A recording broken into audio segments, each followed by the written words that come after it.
All right. Well, another episode, and this one's a special one because it's one of my best friends, Hendo, DJ, creative, producer, editor, and all around awesome dude.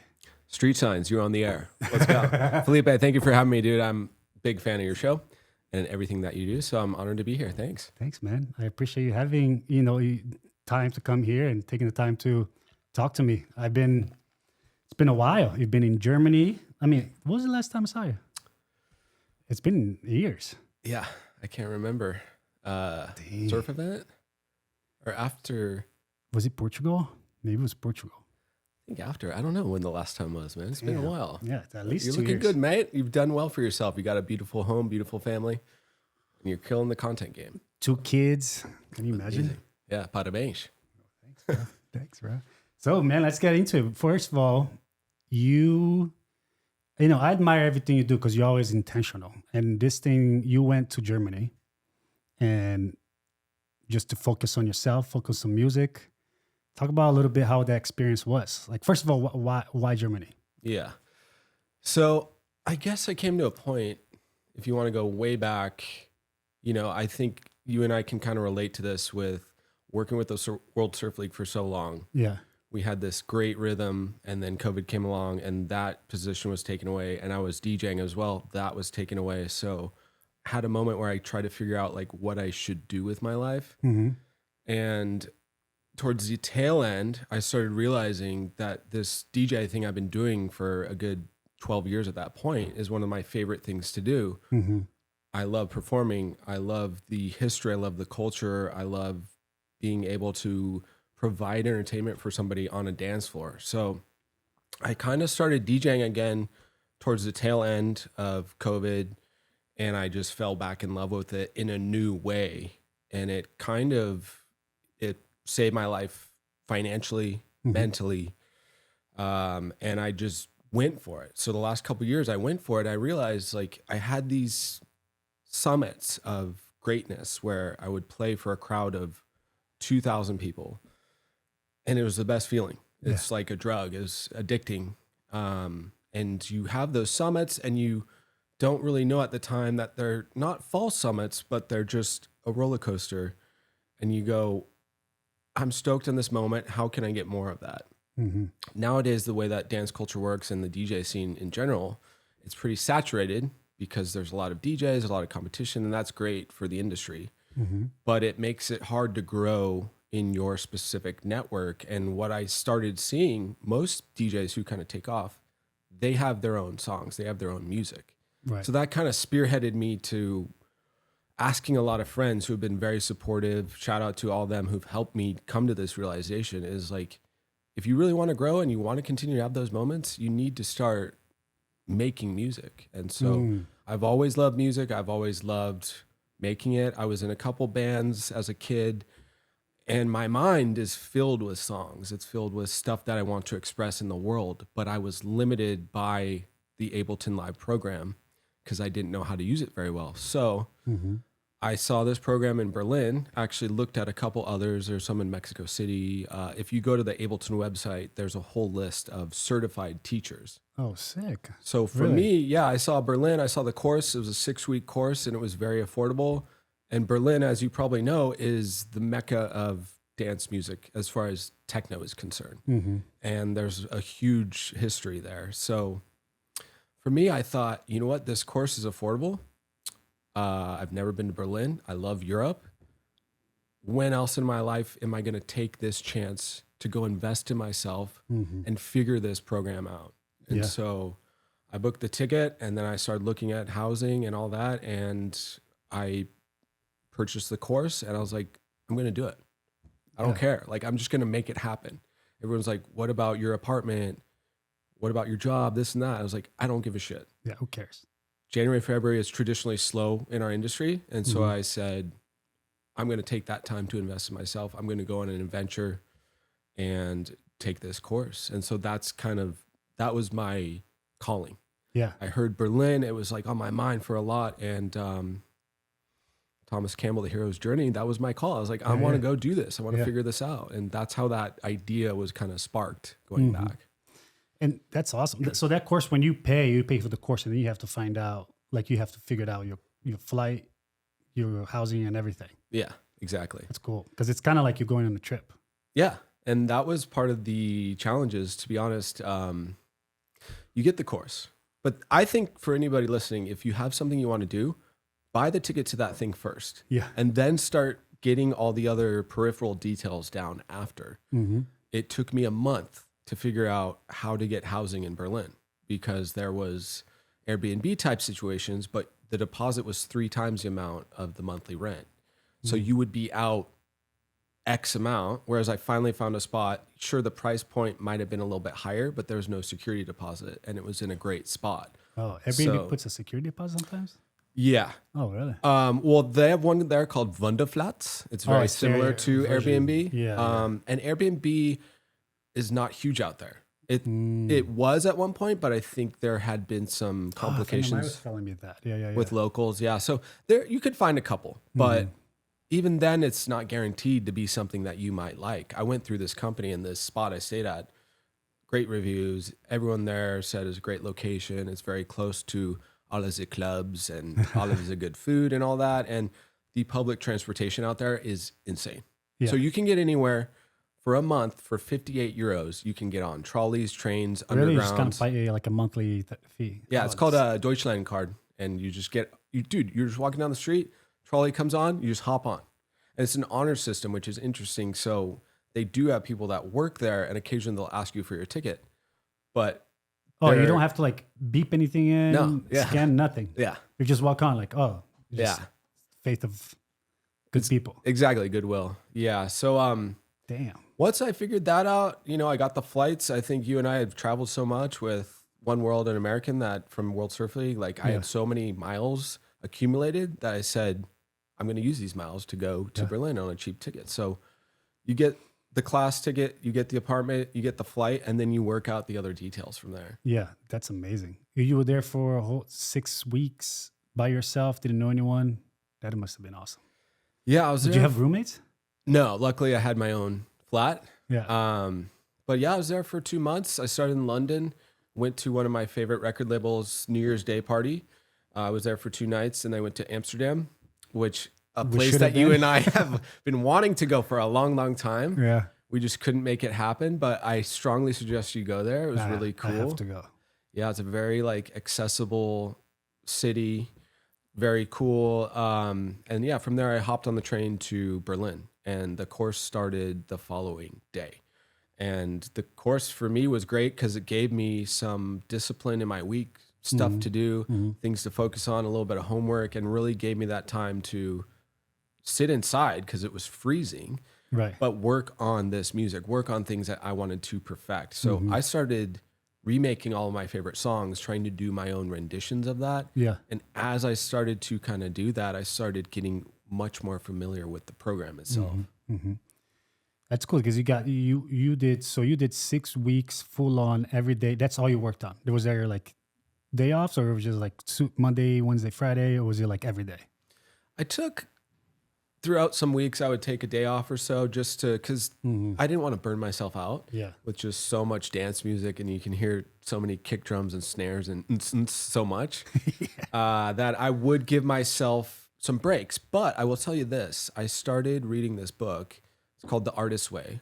I don't know if you've heard of it, but part of it is daily journaling. That's your morning pages. And the other part is called an artist date. And that means you take yourself out into a museum, or you That's cool. go to a movie, or you do a sound bath, or something you love to kind of nourish that part of yourself. And so that book was really helpful in me writing my thoughts on the paper, and also taking myself out and treating myself to like a nice night of pizza or a museum or something. So it was a grind. I would work a lot on it, but I would give myself the freedom like 1 or 2 days out of the week to just say, hey, we're just going to chill today. It's cold outside. Let's just chill and watch a movie. And the interesting part of all of it, because you put yourself in an environment that you're not familiar. It's a bit of like out of your comfort zone. So it forces you to keep at the thing that you're supposed to be doing. Where if you were at your house or somewhere that you know people, it could be like a lot of distractions, which probably happened to you before. And that probably helped you be more creative and focused and ultimately create your song. I totally agree. I think everything about Berlin is kind of opposite of who I am when you look at me on paper. Here's this friendly, outgoing, warm guy who likes disco, right? Berlin is cold, dark, and it's techno. So I looked at myself objectively and I thought, what could I do to whatever's working now is not really working. Let's do something totally different, totally foreign. Let's flip the script and try something else. And that's exactly what Berlin was to me. And yeah, there was some culture shock with the language, with getting around, with riding transportation, with the club scene, and with meeting new people. But honestly, it pushed me to focus. Like you said, like having not had those distractions, which I normally do at home. I have like 30 tabs open on a website. I was just there grinding away and doing something that I really enjoyed. And I was kind of accepting the learning phase for a long time. I realized like, man, like my dreams are here, but my skills are here. There's that phase with anything that you start where you're not going to be great for a long time. Right. But if you're willing to really like try it out and go for it and really persist, you'll get through that pain period. Yeah. But I also think you're not in the beginner stage. You've passed the beginner stage. You're still learning, obviously, like everybody else, but you've DJ'd. I mean, we've traveled the world together.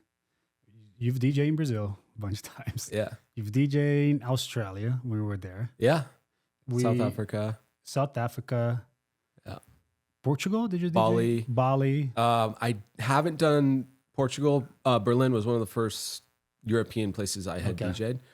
But man, the last night that we were in Portugal, I was going to play the rap party, but I had been working all day till basically 8 p.m. and my flight was that 6 a.m. flight the next day. I was tried to chug a Red Bull and it just didn't work. I was like, what was the place where we were at? Did they send out these cool flyers and like Hendo from USA?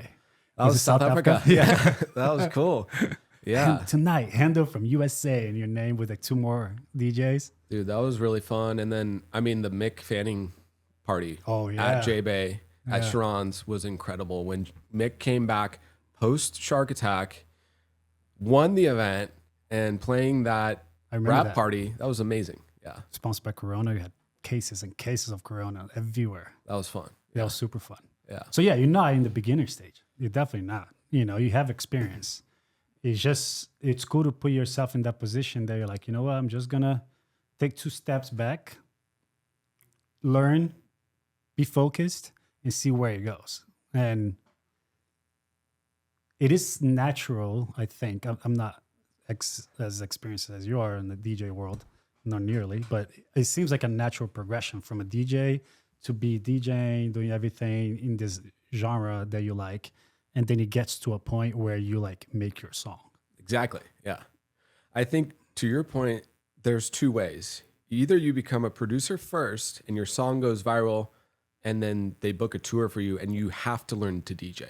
Or you become a DJ and then you become a producer. Some people do it at the same time and that's totally fine. But I think to your point, at a certain point, you've been DJing for so long, like myself, that you want to start contributing to the community. Like I wanted to start making my own songs. I love playing other people's songs. That's amazing. There's so many good artists that I really enjoy weaving together, but I want to be a part of that conversation too. I want to be at the table. Yeah. And so now you have your own song. You're going to come out. When does it come out? Yeah. So Berlin, you know, part of that course at the end, part of this course, they say like, by the end, you will have made one of your first tracks. We'll go over it. We'll talk about mixing and mastering. We'll do everything.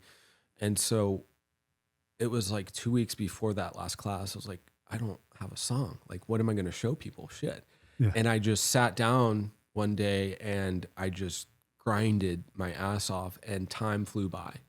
And before I knew it, this thing grew legs and I started creating a song. You know, I started with a beat. I started with a bass line and then in came some synths I started building and then some piano stabs and stuff. And by the end, I was like, 2 days had gone by and I was like, I think this thing's okay. I think it's going to be okay. Yeah. So the song, it's called ITALO FERRARI Ban. It's coming out on April 25th this year. And, you know, the title It's a combination of my surf roots. Shout out to ITALO FERRARI, legend. And then it's also combining the Bahn part, which is German for train or pathway.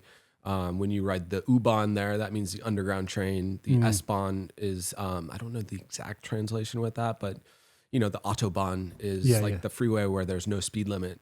So it also, I think the song itself is kind of in the form of Italo disco, which in the 80s, 90s was kind of, when you think of Italo disco, it's like You Spin Me Right Round, Baby Right Round, stuff like that with kind of cheesy synths and maybe cheesy lyrics, but there's an underlining groovy bass line.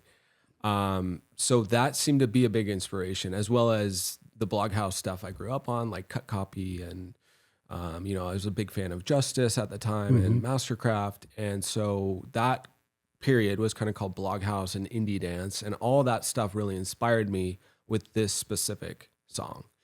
And this song, I think for me, it's kind of like a time capsule of my time in Berlin. Like all those influences, those experiences. I went out to a lot of the clubs and I was watching a lot of Italo disco DJs. Yeah. And that had a big influence on me, especially, you know, I went to Berghain and I went to Panorama Bar.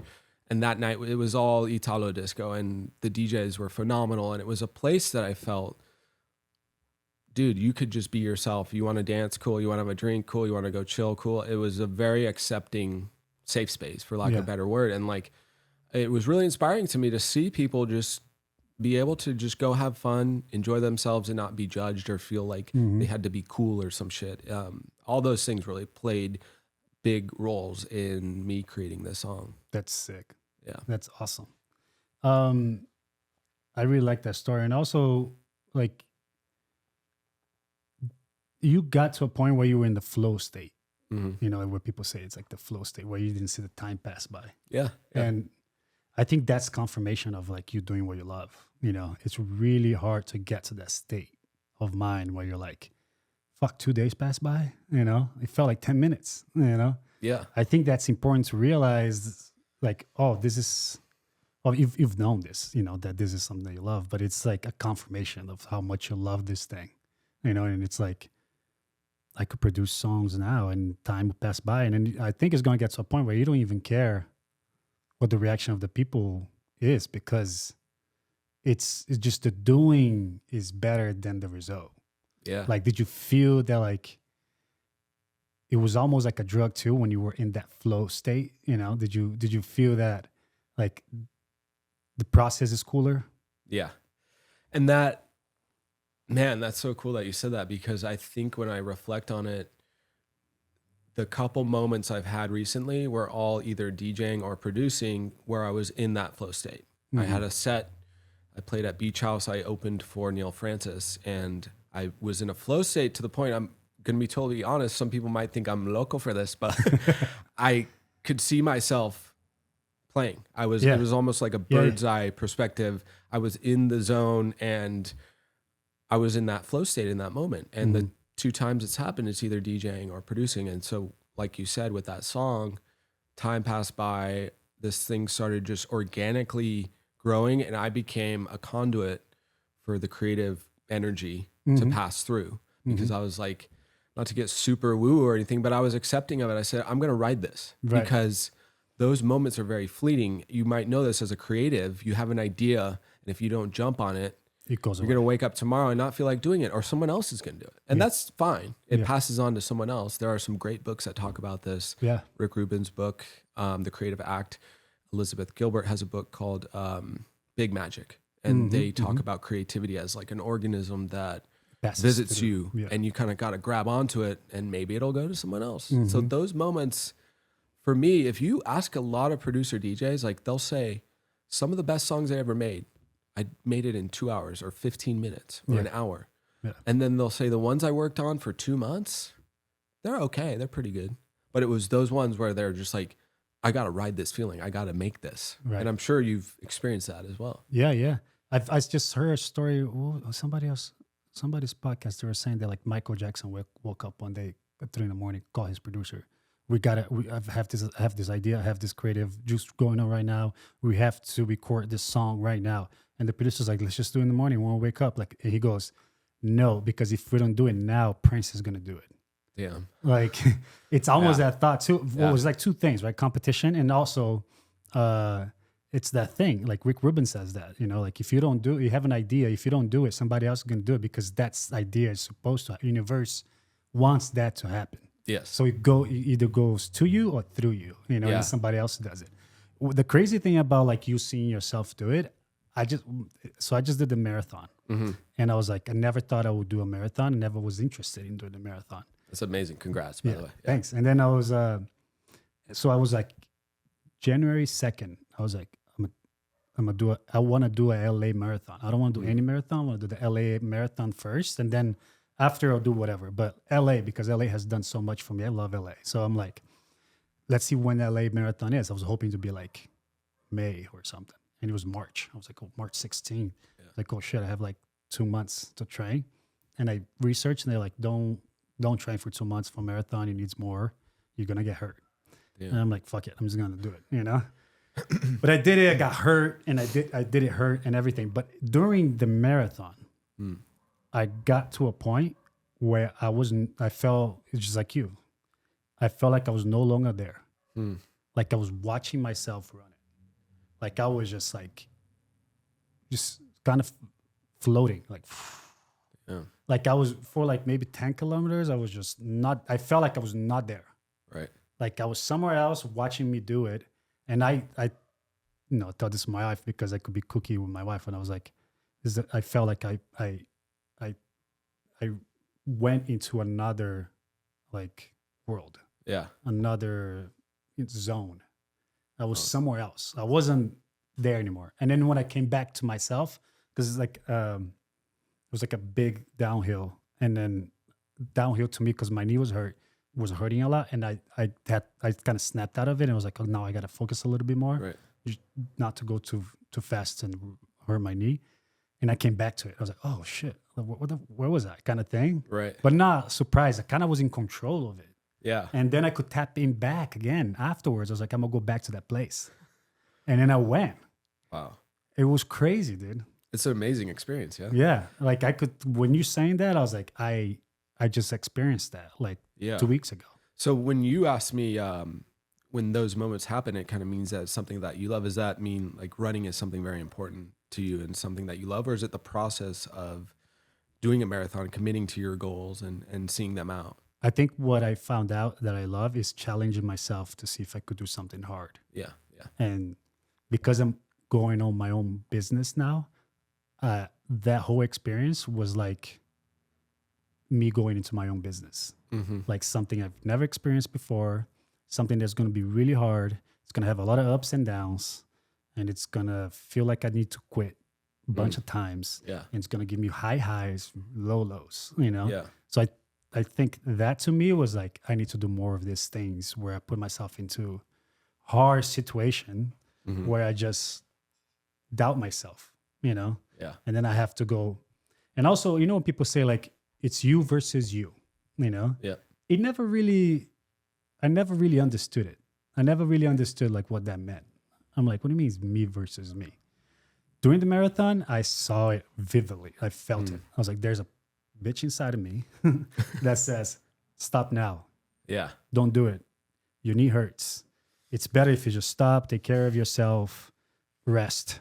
Don't do it. This is too hard. And then there's me being saying, shut the fuck up.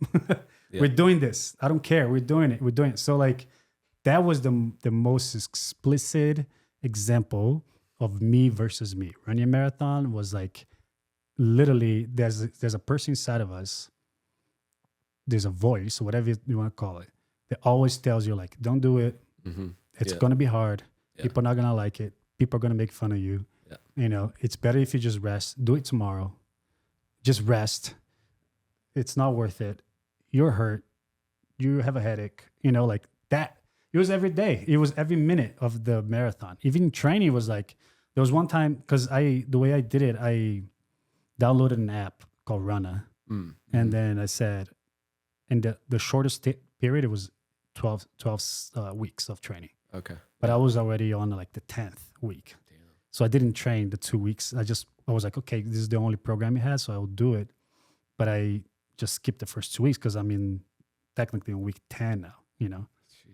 Sheesh.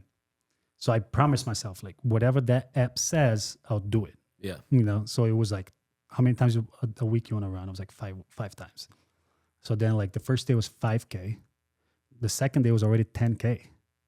And, but then after was like a lot of 4 to 5Ks. And I only have 1 day of long runs, which was Fridays. Okay. But I started on Thursday and I chose my long days to be Friday. So my long day was already next day.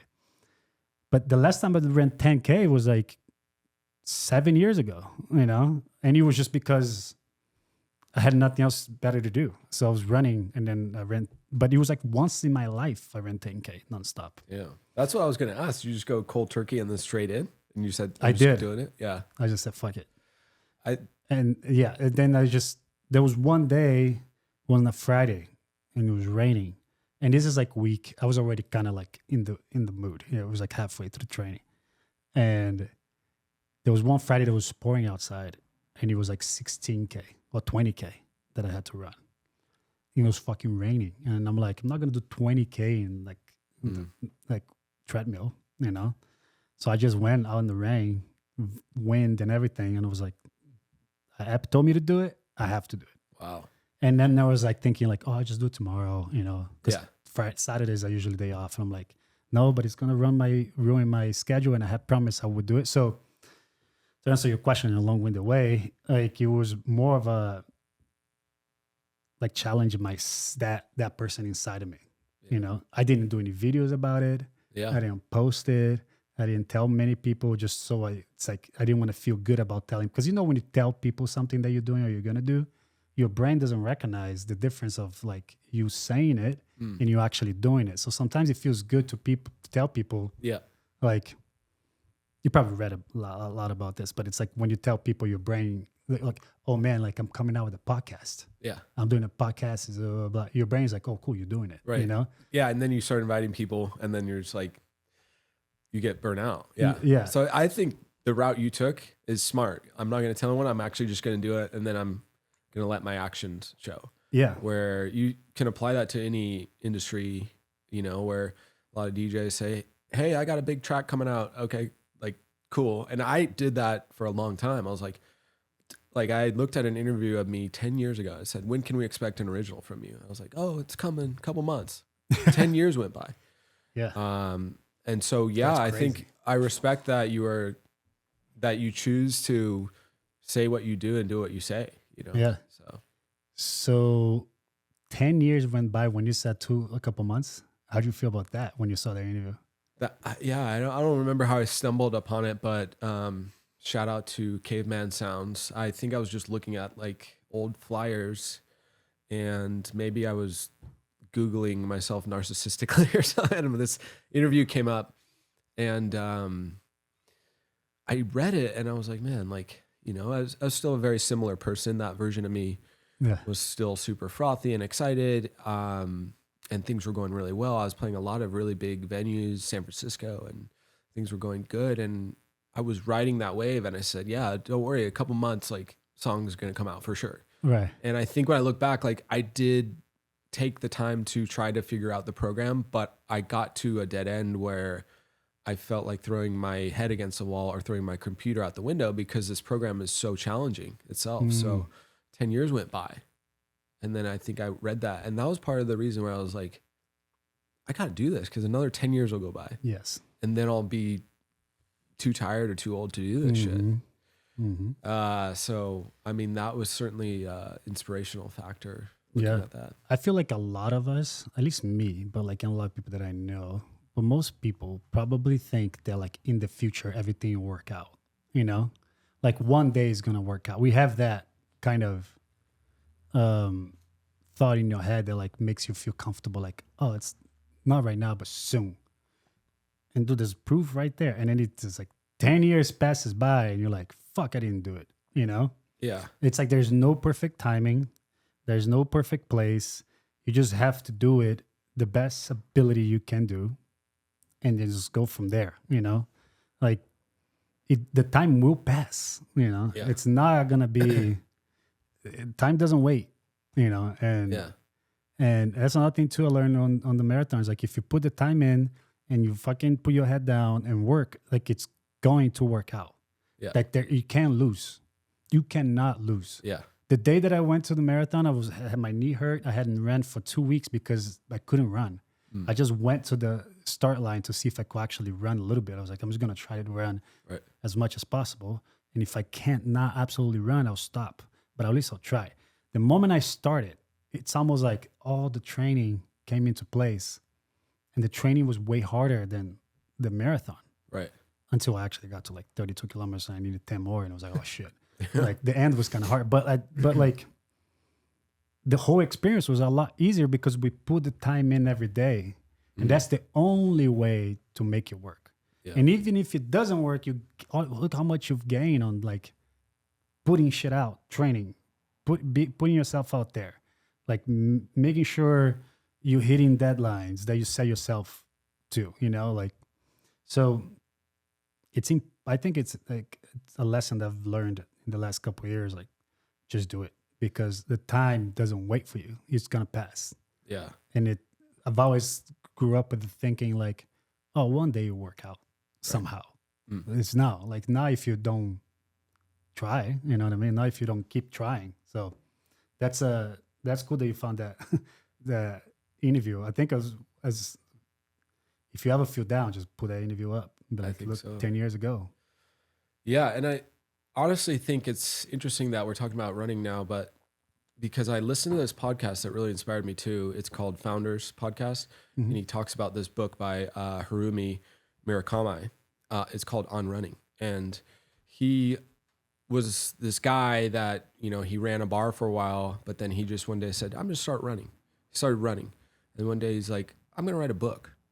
And so he started working on writing a book, but what he noticed was the compounding effect that the days where he just didn't feel like running, but he did anyway, that had a direct reflection onto his writing as well. Days where he didn't feel like writing, he said, I'm going to sit in this chair and write anyway. Like we were talking about the war of art. Yeah. It's that persistence. And I think everybody could benefit from having something like running. I myself started running in Berlin, and there was plenty of days where it was snowing or raining. And I was like, man, I don't want to do this shit.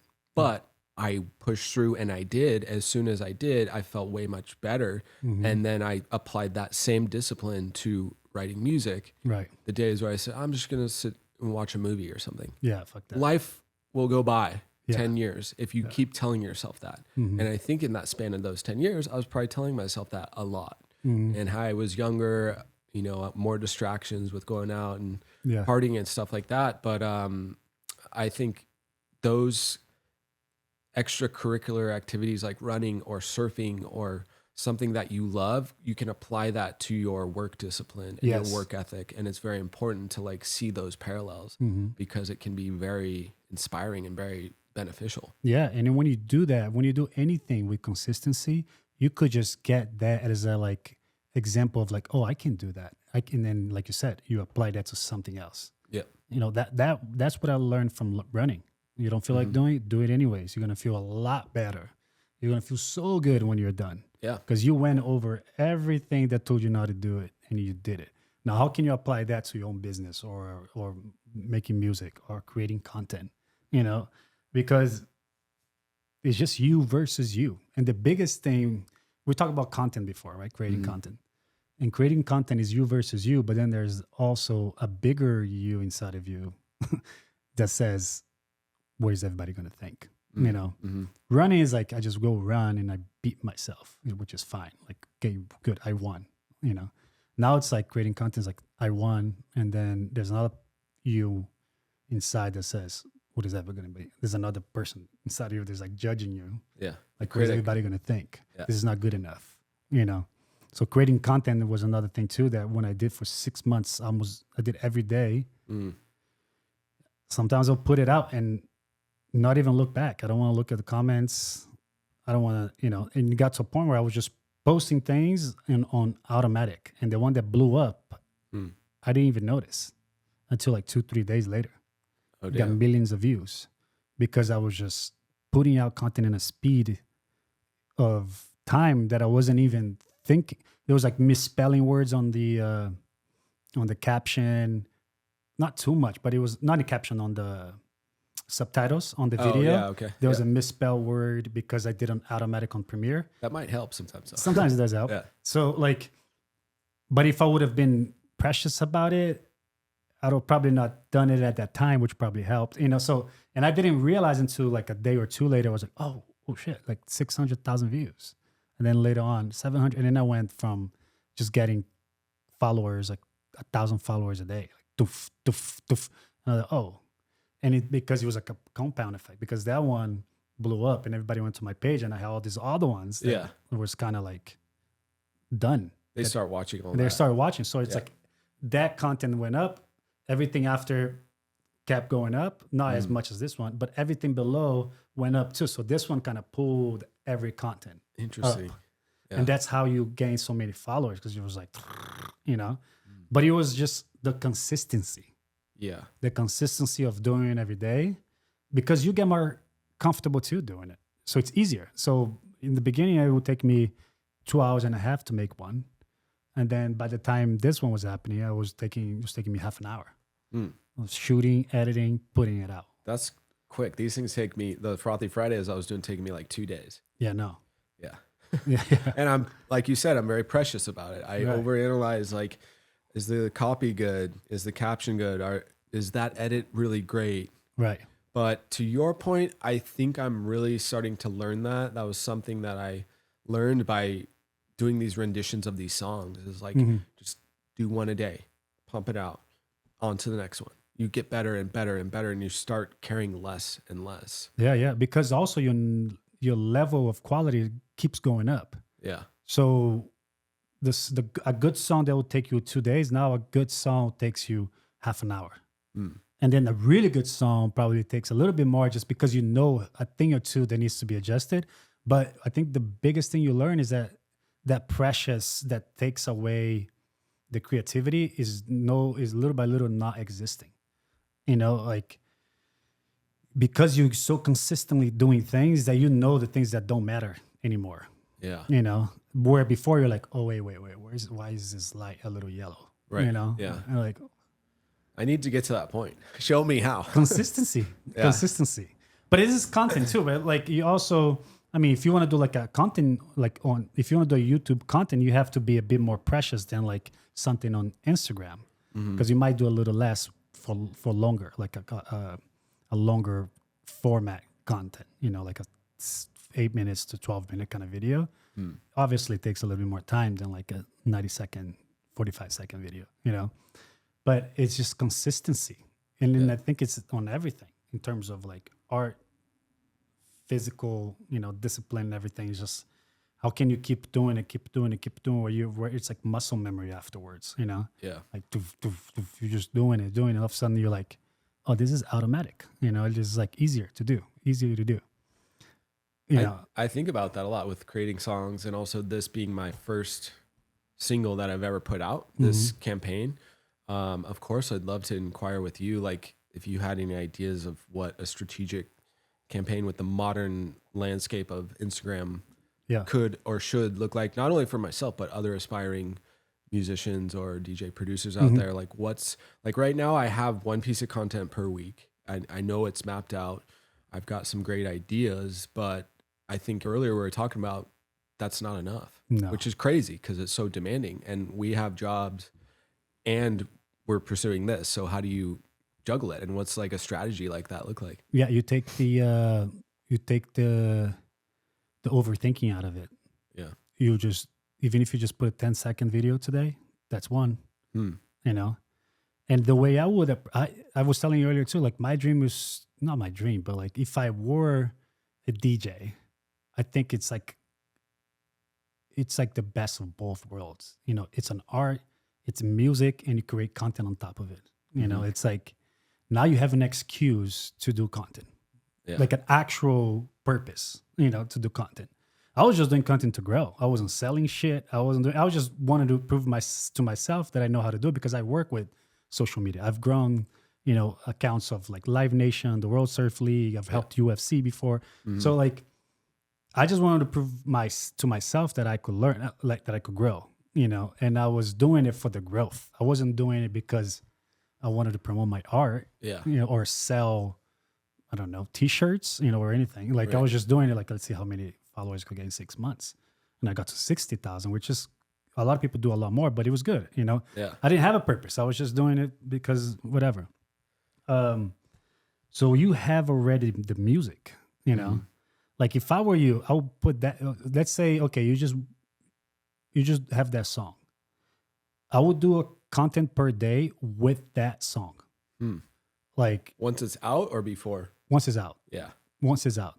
Like before you could tease it however you want, but people are gonna like kind of forget. It's kind of hard to like, but Yeah. it's cool to tease for the people that have it, Yeah. that you have following, but you're probably not gonna grow much teasing a song. You know? Yeah. But once the song is out, then you have to fucking bombard this shit. You have to, hold on.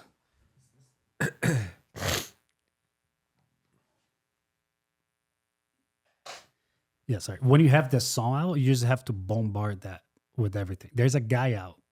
I'll send you later, but he has this song. It's so good.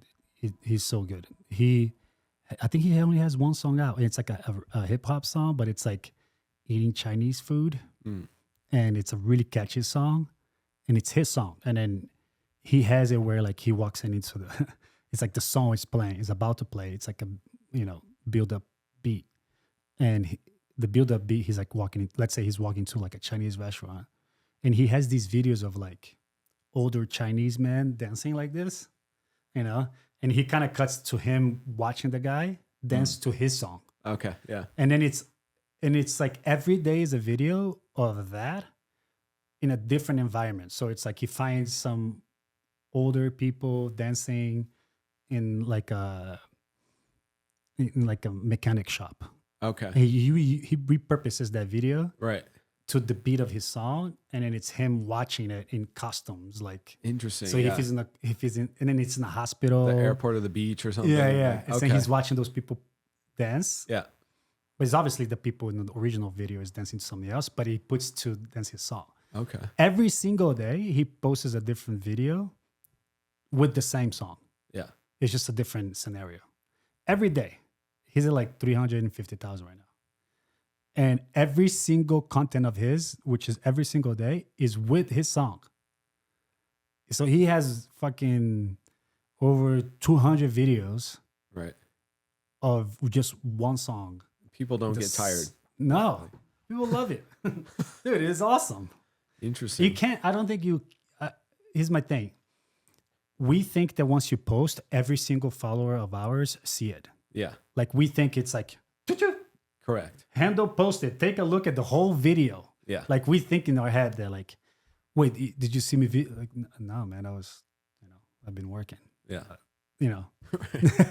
Just think of like the average of people that people follow. Like it's probably 700 to like 2,000 people that Right. people follow. And then there's like the discovery page, and then there's the algorithm. And there's like, Ads and shit. and yeah. all this shit. Like your content is not gonna be seen by like 10% of your followers. And even if you do see, they probably scroll through it. Like they don't know this is yours or whatever. So you have to kind of every single day hit until something happens, Yeah. And it might not happen. But like the more chance you give for your content to be seen, the better, Yeah. And the algorithm is so good nowadays that they don't let you over post or overwhelm people with your posts. So there's brands that post 50 times a day. When I was a World Surf League doing events, we would post 45 times in one day during an event. Yeah.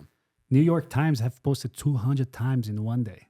I think I've heard of this. Yeah. So like there's no such thing as overposting anymore because the algorithm, the way it works, it gives everybody a chance to go viral. Before, when it started, it's like you had to have a lot of followers to go viral. Now anybody could go viral. Yeah. So that means it doesn't matter how many followers you have, but the field of playing, now is way bigger. Anybody could go viral. So the algorithm treats your content very smart, so it doesn't bombard people and it doesn't annoy them because they're following 1,000 other people either way. Right. You know, so it's a realization that I came to is like, first, no one gives a shit about you.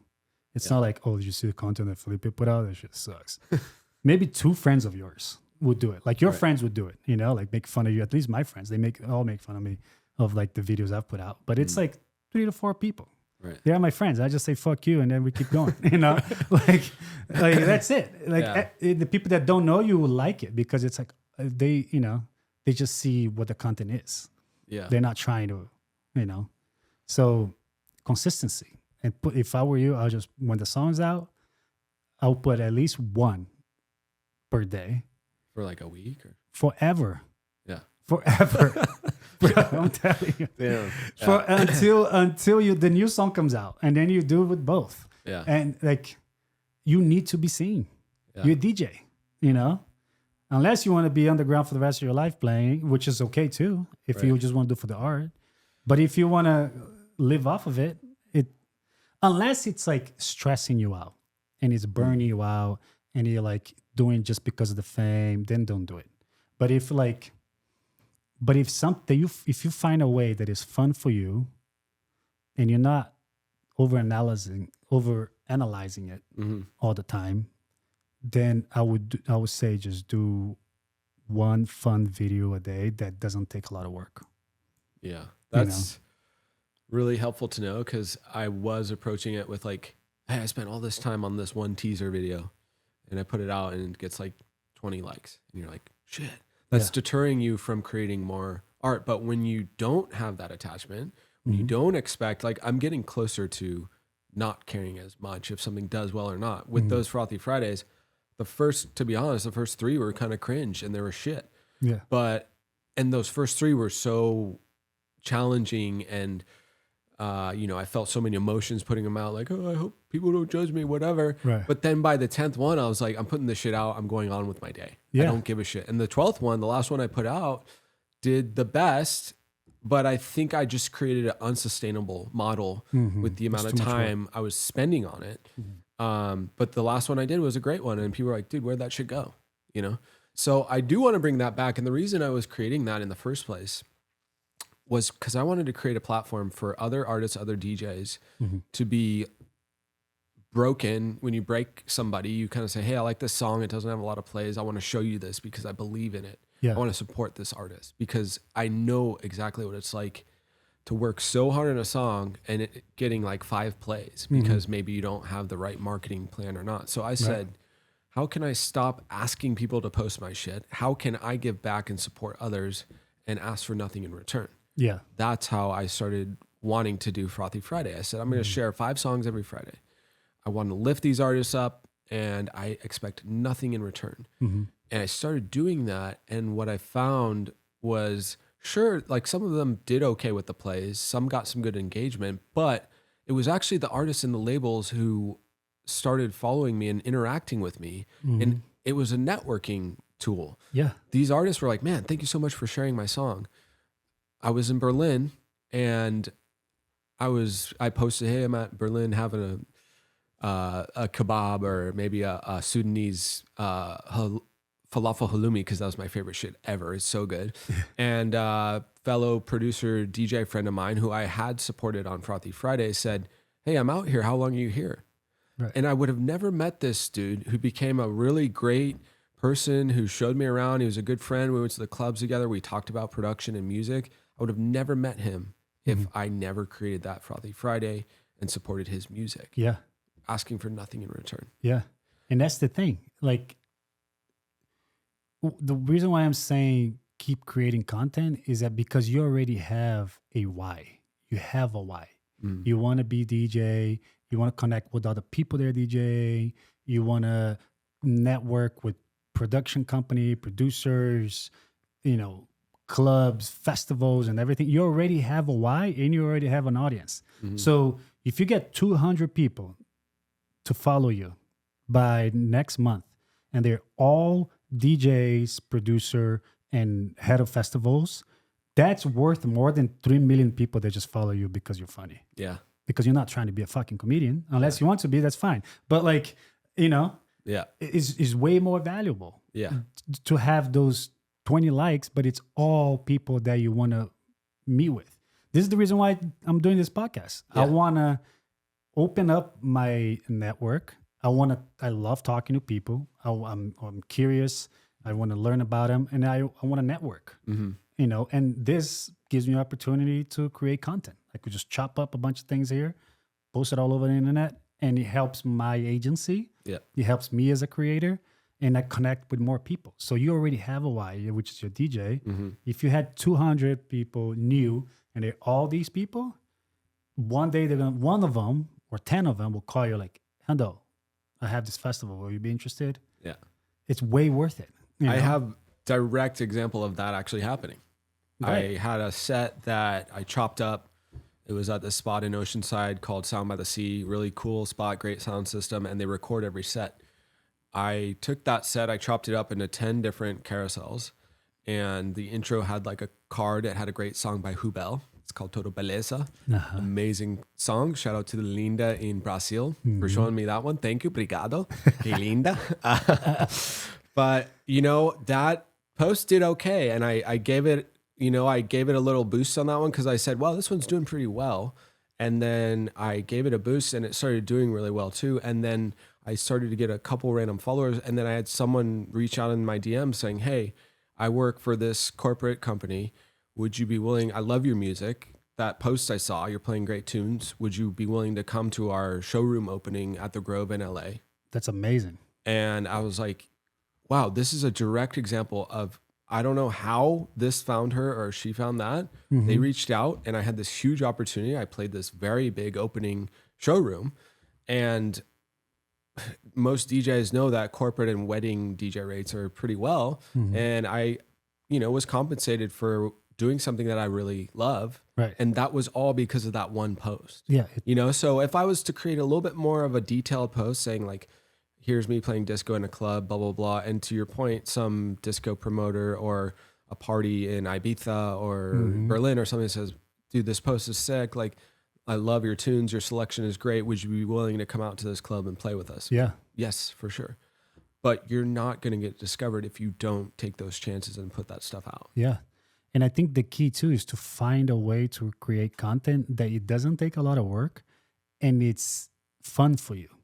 Because the last thing you want to be is those people that are chasing the trend and trying to do what everybody's doing and that volume that everybody's doing. Like, no, like find your art and do the way you want to do. Because you also don't want to be sucked in by social media, you know, and be like addicted to this thing. I have to put out a content. Right, like, you know, no, you're not trying to be an influencer. You're just trying to promote your work. Yeah. You know, so it's like, you could be an influencer later after your work blows up, which is fine. But like it's a fine line of like getting addicted to this like views and likes and reach and all that stuff, and versus, you know, promoting your content. I mean, promoting your work. Yeah.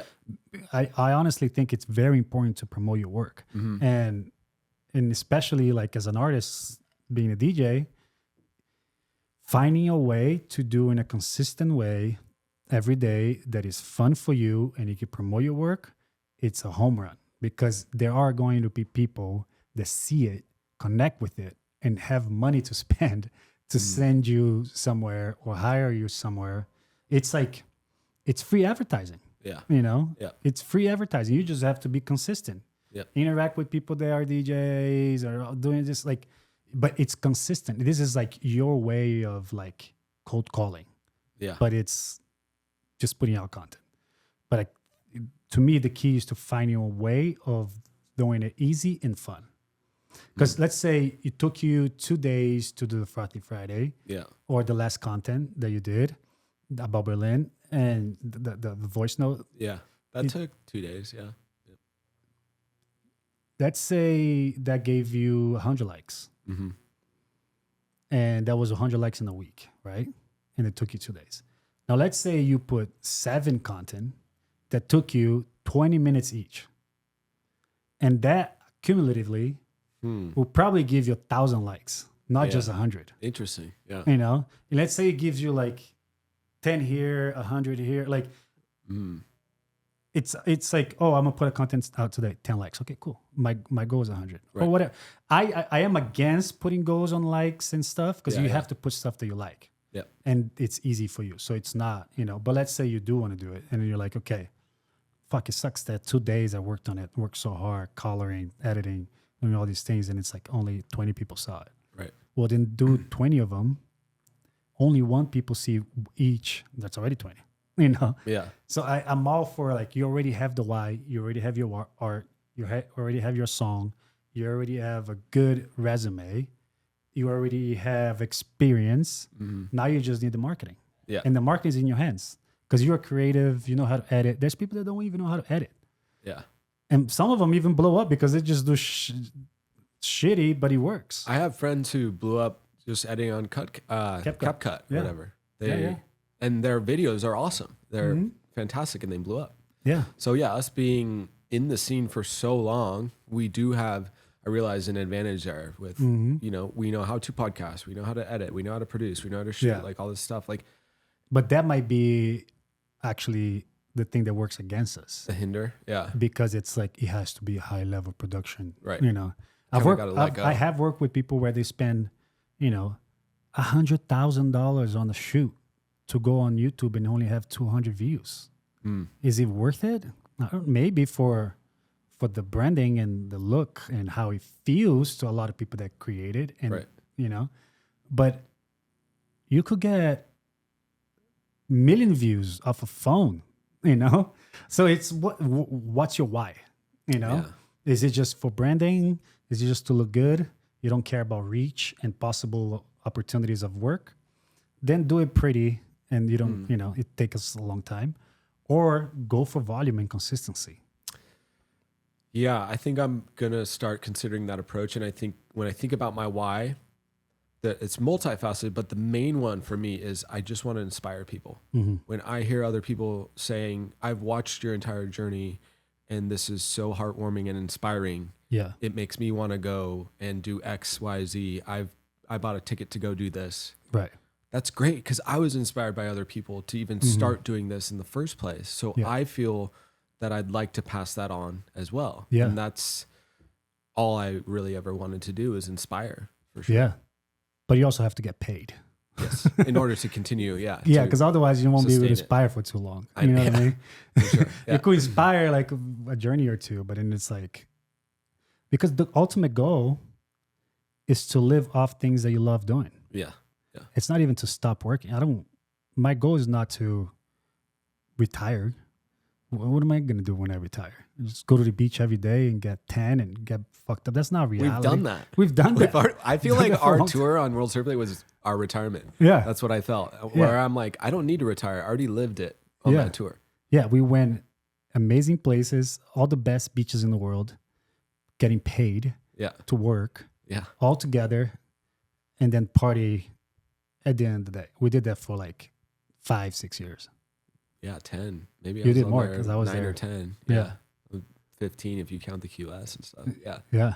So we've done it. And now it's like, how do you live off something that you love doing so it doesn't feel like work, you know? And you already have the something that you love. You know, you have the DJ and then you're producing, creating music, you know? So you need to get paid. So you need to figure out a way to get paid so you can inspire people. Yeah. Inspire people, then get paid is hard. you Yeah. know? For sure. Like get paid to inspire people is a bit better. Yeah. What happens is a lot of people get lost when they get paid, you know, when they like start becoming rich off music and all that stuff. Now you're like, it's too cool for school, Yeah. you know, but I don't think you ever gonna get like too cool, you know? And that's why I honestly don't have any qualms, or I'm not bummed that it's taken this long for me to have this trajectory. It's like, if I was to just blow up overnight, if you were to ask me like 5 years ago, hey, you're playing Coachella tomorrow, I'd be like, honestly, thank you. That's great. But I don't know if I'm ready. I haven't had those failures where I've had those nights where the dance floor just doesn't feel like dancing, or your equipment breaks, or the song cuts out or someone spills a drink on your mixer. These are things that you need to experience to get you to that next level. Because if you've just had roses and butterflies and just smooth sailing your entire time, and then you go to Coachella and something maybe you have that goes wrong. Maybe you're gonna have something go wrong there, and that's your. I know. And you haven't had a backup plan. You have not figured out what processes to put in place if something was to go south. That's all part of this journey. It's you have successes, you have failures, you learn from all of them, and you have backup plans no matter what happens. You've already been there. You already know how to fix this thing that happens. But if let's say you get an invite to go to Coachella this upcoming April, would you go?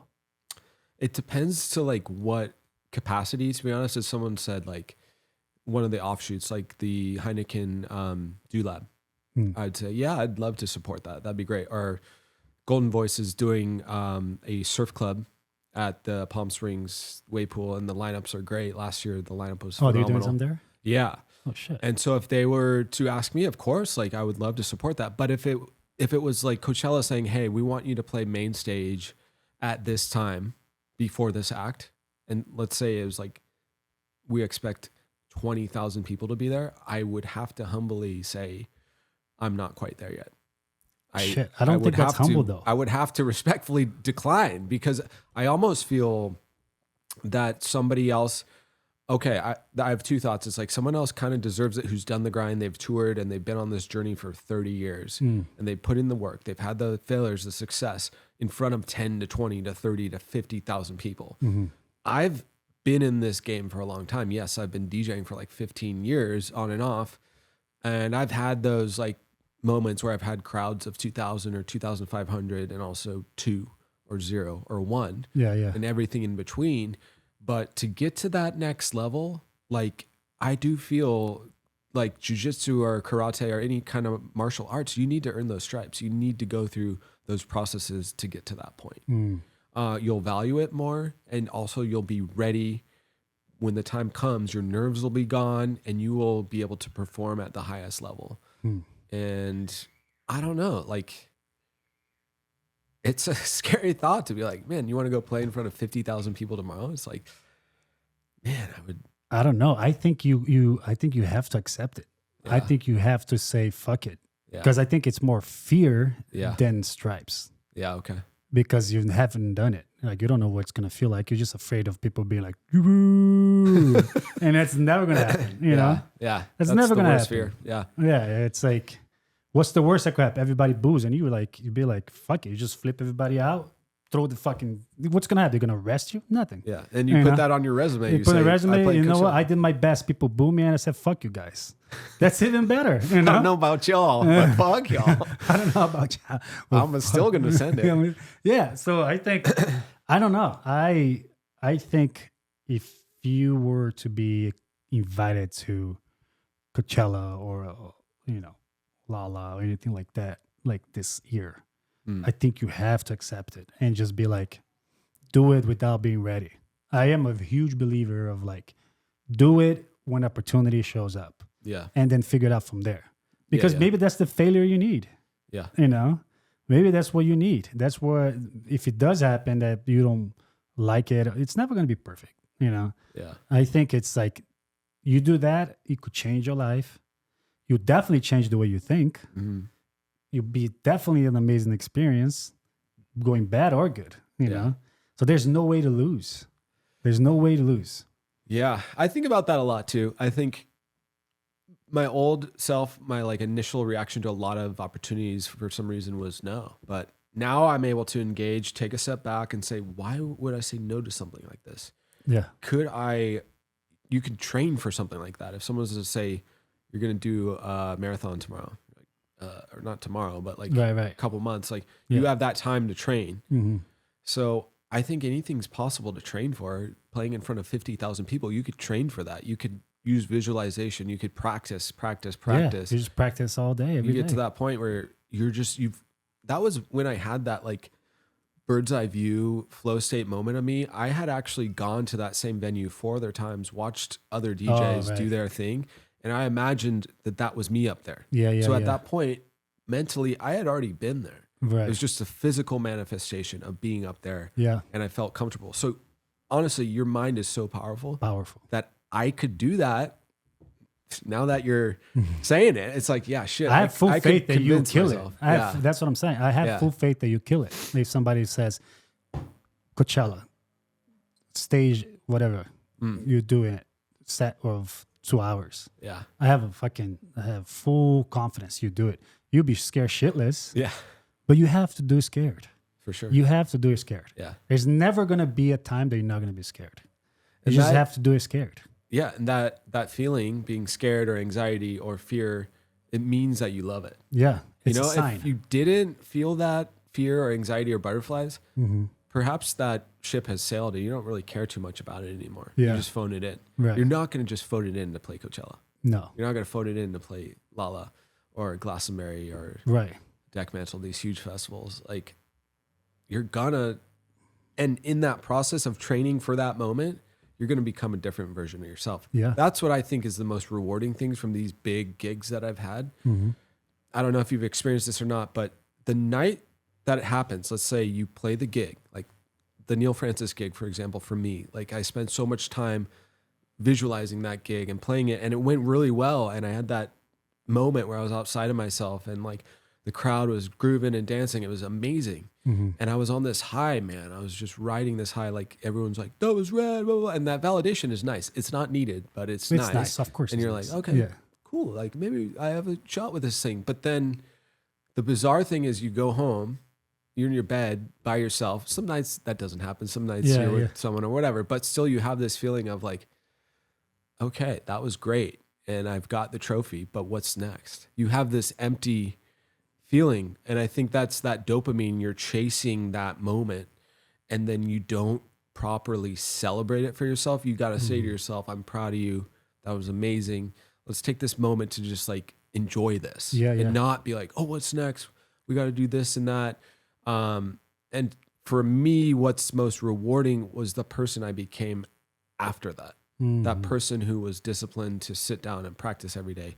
And sure, you can't like practice a DJ set because it could go either way, but you have those contingency plans. You visualize. That's really all you can do is come to the plate prepared, do your best, give it all your best on the field. And sometimes it works, sometimes it doesn't. Yeah. But you have to be proud of yourself and you have to reward yourself by saying, that moment was great. Let's take a moment to appreciate this. Let's chill and not be like, oh, this is like, what do we do? Like, it's a weird feeling. I don't know if you've experienced that. But. No, but you know what reminded me of? Like, have you seen that Disney movie? They're like, what's the name of that movie? They're like, it's a cartoon movie.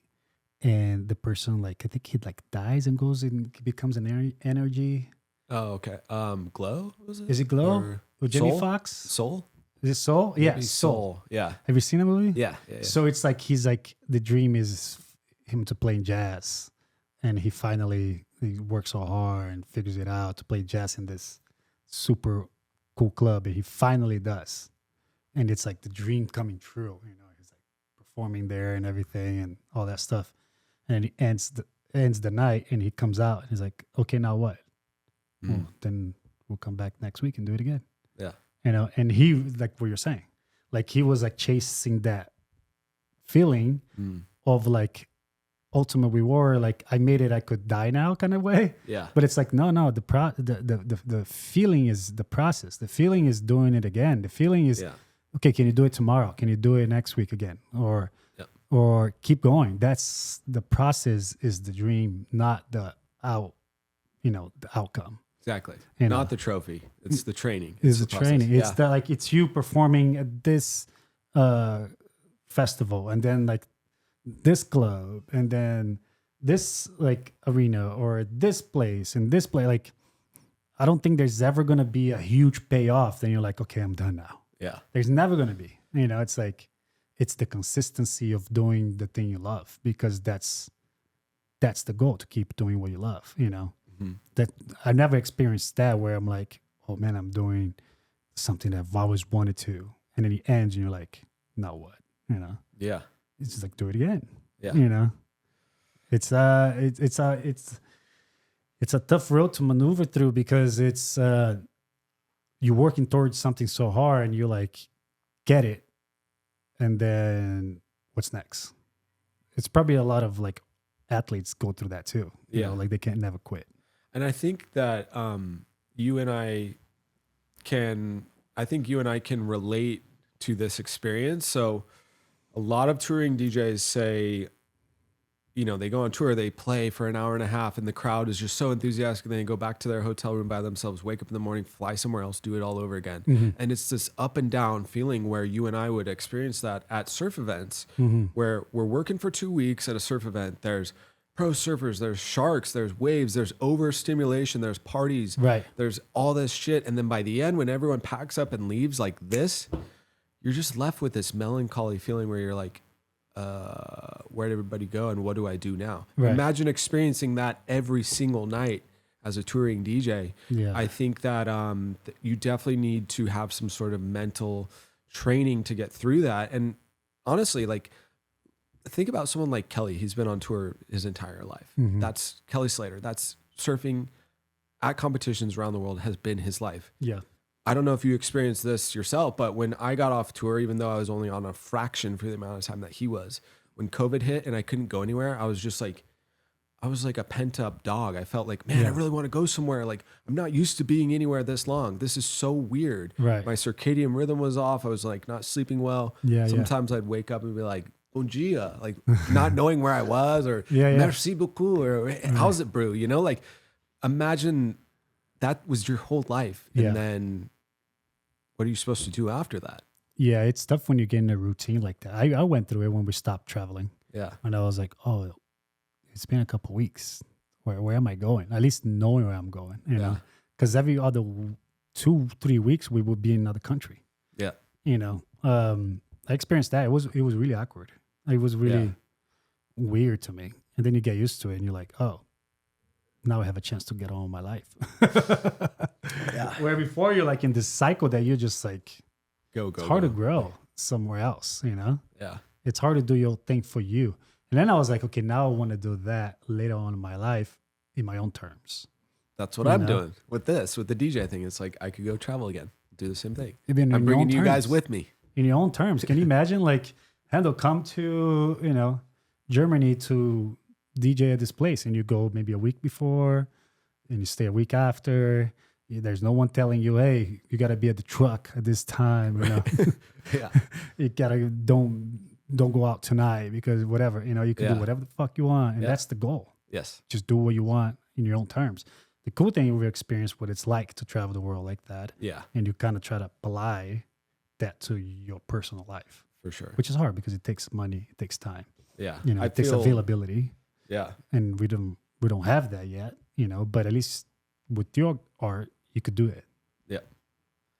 And it took me a while to realize that, but man, we were very lucky, very privileged, very honored to have experienced that. Yeah. Some people never get to go. And I'm very well aware of that job certainly was a dream job. Mm-hmm. And it's piqued my interest in travel, culture. Yes. And food, nightlife, music, everything from different places. I've picked up all that stuff from all the places we've been, and certainly has influenced my art and the things that I want to do. And like you said, now I want to do it on my own terms. Like yourself, you're creating an agency, you're doing a podcast so that you could experience those things yourself and you can drive the ship. And that's what I'm trying to do too. Yeah. Yeah. It was, I mean, the World Surf League changed my life for sure. Yeah. It did. I am very grateful for the time that I've spent there. Yeah. And if it wasn't for them, I would have never met these countries. I've never gone to these countries. J-Bay? Like fucking J, like I wouldn't even, man, like 2023, I didn't speak English. Well, not 23, sorry. 2003. Oh, 3, okay. 2003, I didn't even speak English. I didn't know I would even have a good job. Right. Let alone think about traveling the world. Yeah. In 2015, I went to Hawaii, all paid, everything good. Mm. Like 12 years later, you know, like not even having money, you know, I didn't have money. I wasn't traveling to Hawaii because I made it big somewhere. No, I was earning, you know, a manager salary and I started traveling the world. Then I went to Tahiti, then Australia, then back to Hawaii, then South Africa, Portugal, Spain, like, all these Bali, all these places that we've gone to. Yeah. And so I am grateful for it. It definitely changed my perspective in the world because we experienced all these cultures. Yeah. And we did it all together with different people within us too. It was cool. Yeah. And so, but I believe there is a place. I think there's always like a phase in your life that needs to evolve. Mm-hmm. Like life to me is like made out of phases, like Chapters. Like that was a chapter that prepared me for the next chapter. Yeah. And then the next chapter, like that's why now we're so adamant about doing things we love, so we can kind of take the lead on our life, and we're choosing to take the more difficult road. Yeah. We could have kind of just cruised. It's easier to cruise, but you going for your passion and actual freedom, and finding out things that like that you love. And it's not really going for the money; it's really going for the stuff that you love. The money will come. Yeah. I feel the money haven't come to me yet. If you can tell me where it is, you let me know. Yeah. But we're working hard towards it. So like find a way to do it with pleasure, things that we love. Like the agency to me is just a path for me to do amazing work, for me to do things that I'm passionate about that isn't easy. And it's creating content for clients, creating content for me with podcasts and all this stuff that I know brings me joy of creating content, being creative, figuring it out how to help brands and clients. And then that will probably evolve me to create my brand of something. Like I have the Us brand, which is like the supplements that I'm trying to create on the sideline as a side project to see where it goes. But this experience that I'm doing helping brands and clients, I could apply to this little by little. Yeah. And then one day I'll have my brand, and then I'll be very happy. So it's a difficult path, which that's what you're doing. Yeah. You're creating your career in DJ. I remember like 2 years ago, we talked about it, and you had like goals written down. Yeah. Right. And it was like a bit of crazy goals, and you hit like most of them. So, I mean, I guess I haven't talked a whole lot about that, but honestly, yeah, I think that was part of it too, is I wrote down, financial goals, festival goals, gig goals, acts I would like to support. The majority of them did happen. When I played CrossFest for the first time last year, that was a goal that I set for 3 years. And I set that goal 2 years ago. And that's when we spoke. And it happened sooner than I would have ever imagined. And the moment where I got word that it was happening, man, it was this moment where I almost broke down and cried because I had been through so much to get to that point, and it came faster than I ever thought. But I think part of that was manifested that I wrote it down and I reverse engineered, how do you get to this point? Right. And all the hard work, the nights where I slogged till 3 and I dragged my CDJs and my mixer up my stairs to the 3rd story, and I'm just so exhausted, and I'm like, man, I have to play again tomorrow. And there were nights where I was just like, I don't want to play tonight. I'm not in a good headspace. Like this happened, or, I had things going on with myself. I just didn't feel like it. But those were the nights, back to when we're talking about running and the perseverance. Yeah. My mom said to me at one point, she said, people are relying on you. They're relying on you to, this was after she got like in a car accident. She's okay. She's doing fine. But she was like, I was on the phone with her. She's like, you got to go play. People are relying on you. Other people are counting on you to have a good night, Yeah. And I'll remember that.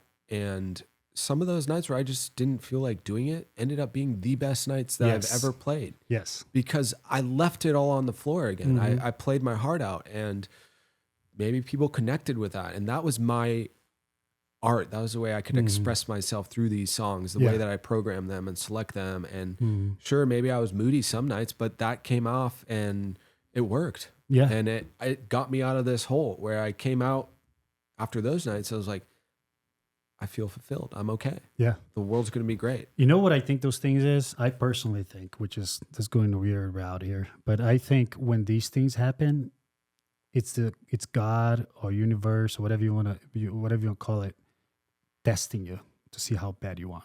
Mm-hmm. Like, okay, you wrote down these goals, great. You're working great towards them when you feel good. When you feel good, you're working great towards it. You have this set that you got to play in fucking Temecula. You know what I mean? Like, 909, bro. 909 shit. And you've confirmed because you're so excited to get, $10,000, whatever. Right. And now is the day and you have to go. And then God, universe, whatever, tests you. But here's a headache. Here's you threw up. Here's flat tire. Here's some like got stomach. diarrhea. Yeah, here's diarrhea. Like, how bad do you want? Right. Like, how bad do you want? Like, do you actually, is this your actual goal or you just want to do it for fun? Yeah. Like, if you actually want to do it, then you don't care about this diarrhea that I just gave you. You know what I mean? You'll play in a diaper, dude. You're gonna play in a fucking diaper or something. Or take your set to the fucking toilet DJ and play diaper. inside the toilet taking the shit. Yeah. Like back to the marathon. I learned about it. Like 1 week and a half before it, I couldn't walk 3 steps because of my knee. Damn. And I was like, this is the universe testing me how bad I want. How bad do you want? And the day I ran, I didn't even feel a lot of pain. I started feeling pain towards the end, but it was just bothering me. It wasn't a pain. So I ran with like a bother on my knee until I actually felt a lot of pain. But I still did it, like how bad do you want? So I think those things that happen, to your point, when you end up doing it, it was like, okay, you actually are serious about it. Go ahead and feel good. And then you feel the best you felt. Yeah. You're like, oh man, that night was amazing. Can't believe I wasn't gonna do it. You're probably like, I can't believe I'm gonna do it. That was the best night. I performed, I met all these people. It was just like, it was great. Mm-hmm. It's probably, I honestly believe, this is my theory, that like when you say you want something, you have a plan and you start following your plan, there's gonna be a lot of times that the universe is gonna test you how bad you want. Yeah. Like, do you actually want this? Because if it was easy, everybody would do it. Everybody says that. Is this true? Yeah. And it's like, and if it's kind of easy, everybody would do it too. And if it wasn't hard, everybody would do it too. So for it to be for you to get a reward and for you to actually get what you want out of it, it needs to be hard, especially in the times that count. That's why I say, back to the Coachella thing, if Coachella invited you, you need to go. Yeah. You need to go. I changed my mind. Because at the end of the day, you just say, fuck all y'all. I played at Coachella. Yeah. I bombed, fuck it. But you're not going to. Yeah, I'm not going to bomb. You're not going to. Like, so I think it's just one of those things that you just have to do it. Like, you have to be bigger than the situation. Because if it calls for it, it's because you're ready. Yeah. They're not going to call me and ask. Like, you've never DJ'd. I don't even know how to plug in a thing, start, like that. I would probably just be like, oh no, I know somebody that could do it. Like, there's no possible way I could do it because I don't know how to do it. Yeah. You've have experience, 15 years of experience. So I don't know. I'm just telling, like, I just think that like, it's awesome to hear that you overcame those feelings, because I think those feelings are tests. I agree. Yeah. I've had many of those tests, and I listen very carefully now to the universe for sure. And when I do something that presents a lot of tests, like post COVID, I was like, man, it'd be really nice to like have a relationship or something and focus on that, because being on tour is really challenging to juggle that. And being on tour, you had like 18 relationships. Yeah, it's weird. I get a lot of Father's Day cards from Brazil and Bali.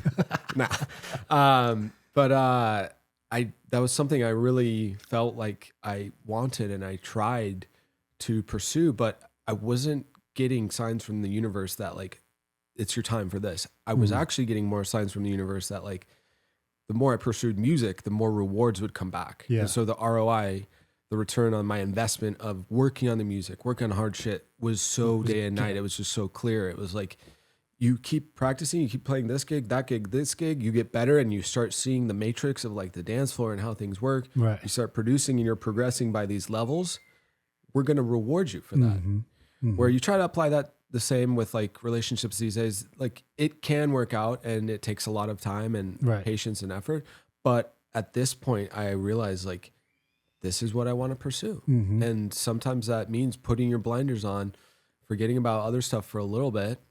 Of course, all those things will come at some point. It'll come at the right but time. I'm not trying to force that no more. This is something that I'm going with. Of course, I'm working so I can juggle pursuing this. But this is like, I feel this calling to continue to do this until I get to a certain point where I'm satisfied, which, like we were talking about earlier, might not ever happen.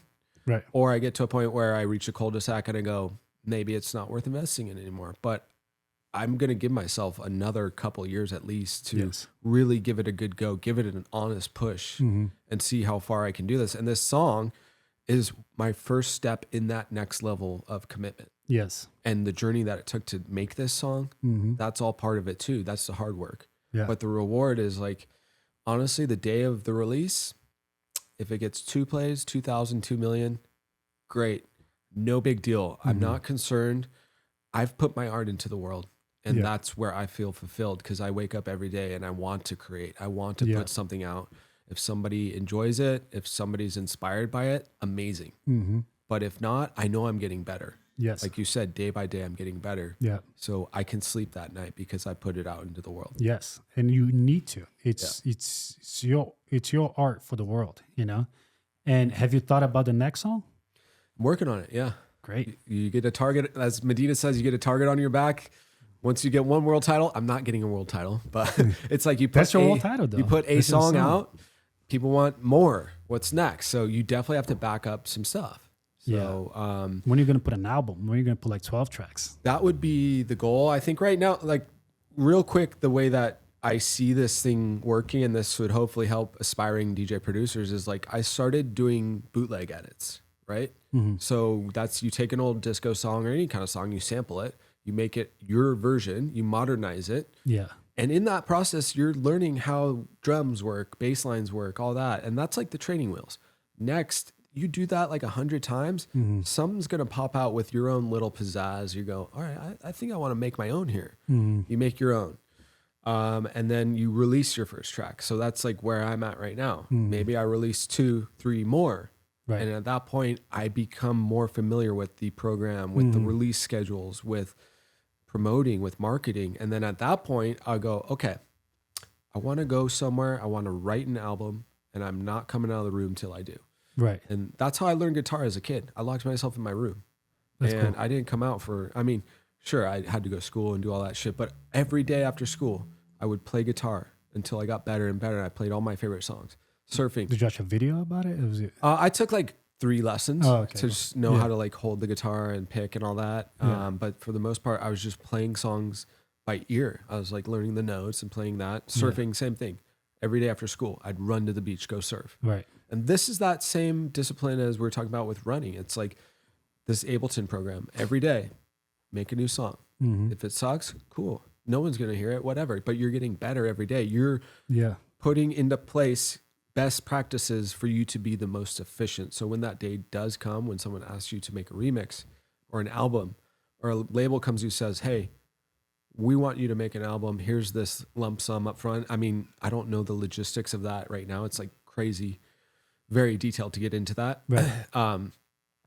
And it's all changing as we speak, like streaming services and all that. But like, say a label comes like Defected or Glitterbox or my favorites or like Razor and Tape, but for a bigger, grander example, Sony or Warner, right, Capitol, they come to you and they say, we're going to give you $100,000 to make an album. And you better be ready. Coachella comes, says, we want you to play main stage. You better be ready. So all this is just training you for something bigger and better, and all you can do is progress. So at some point, I would like to write an album. I have a lot of shit up here that I would love to get into the world. Right. And I'm still learning, and I'm just enjoying this learning process. So. I think that's the goal. Just enjoying the process. Because the opportunity will show up. It's just a matter of if you're going to be ready or not. If you're not ready, then you're going to be like, come up with excuses, and it's going to, you're going to like, nah, I don't know. And the opportunity goes, Yeah. And then 10 more years passes by and another opportunity might come. Yeah. But it's just enjoying the process so you're ready when the opportunity shows up. And create your own opportunities. You know, it's like, For sure. this goes back to creating content. You know, you're just putting out shit so people could find out about you just every day, here and there, here and there, here and there, until people are like, Hendo, we just had a last minute drop on lineup on Coachella. Can you fill in? You know? Maybe we're manifesting. Hey, I'm just gonna say, I'm just manifesting it right now. You know? Maybe we'll have this same chat 10 years from now, and we'll say, "How was Coachella? Not even 10 How's years. your agency? Yeah, It's great. Yeah. I don't think it's gonna take you 10 years. It's gonna be less. Yeah. But you know, I think that's the goal. You know, enjoy the process. Being the process, like that's the flow state. You know, get to the thing. You're making what was it? The interview with Jay-Z. He said he made Blueprint in a weekend. Yeah. He got into the studio on Friday. He just got into this state of mind where he was Monday he was ready to go. Yeah. A whole album that it's like a classic, you know? Like, so it doesn't take much. It's just got to be in the right state of mind. You know what I mean? Yeah. So I think that's where you are. I think that's the state of mind that you're at right now. Well, I'm excited that we could have this moment to kind of capture where I'm at. Yeah. And I'm excited for you and what you're doing and myself. And we could look back at this at a time and, you know, look how much we've grown, even tomorrow. Yeah. Even an hour from now. Exactly. You grow every second, every day. Yes. So I think that acknowledging that is important. And that's kind of what this process is like for me with the song. It's like, cool, this is my first one. It's not like the best song ever. It's not going to be a huge hit, but it's reflective of where I was in that moment. And I can look at it 5 years from now and be like, look how far you've come. Yeah. And I think you're going to look back and like, I did that because of, I love doing it, you know? Yeah. And then that will teach you to do more and more and more and more. And I'm glad that we're capturing this because I know we're going to look back and be like, man, we manifested all that shit. Let's go, bro. Let's go. Thanks for coming, man. Dude, thank you so much for having me. This has been epic. And yeah, I'm very excited for your journey and congrats to all your success and keep going. That's all. Yeah. That's all we have to do. Any advice for anyone else out there, whatever you're doing, any discipline, anything, you never lose if you never stop. Just keep going no matter what. Just keep going. Just keep going, man. Keep running, Dougie. Keep running. Yeah. Thank you, bro. Thanks, brother. Parabéns, valeu.